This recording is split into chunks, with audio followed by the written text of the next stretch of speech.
समय समय पर तप और तितिक्षा होती रहे तो आध्यात्मिक उन्नति होती है।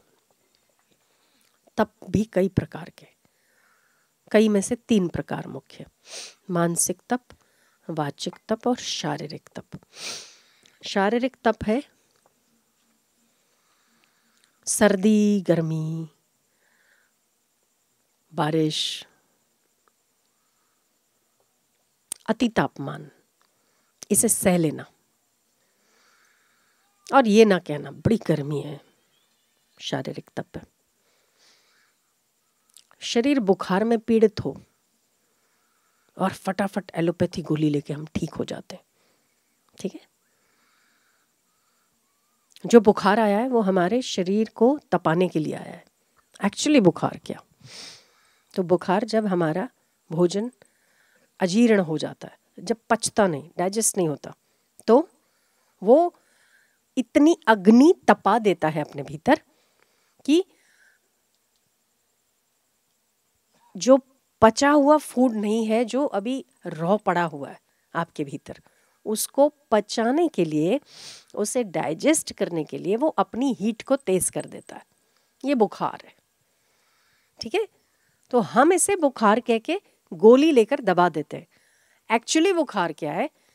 एक्चुअली बुखार है आपके शरीर का तापमान इसीलिए बढ़ता है क्योंकि आपने जो खाना खाया वो डाइजेस्ट नहीं हुआ है और उसको करना है।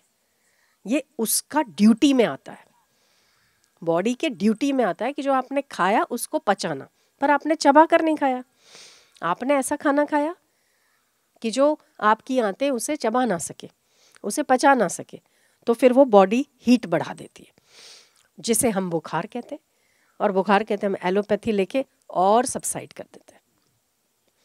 अगर हम शरीर का ये बुखार, छोटी सी चीज़ है, उसे हम आने दें और उसको नेचुरल प्रोसेस से, दिक्कत होती है बुखार में, आप एक गोली लो तो आधे घंटे में ठीक हो जाते हो, उसमें शायद आपको 24 घंटे लगे, पर ये शारीरिक तप है, ये शारीरिक तप में आता है।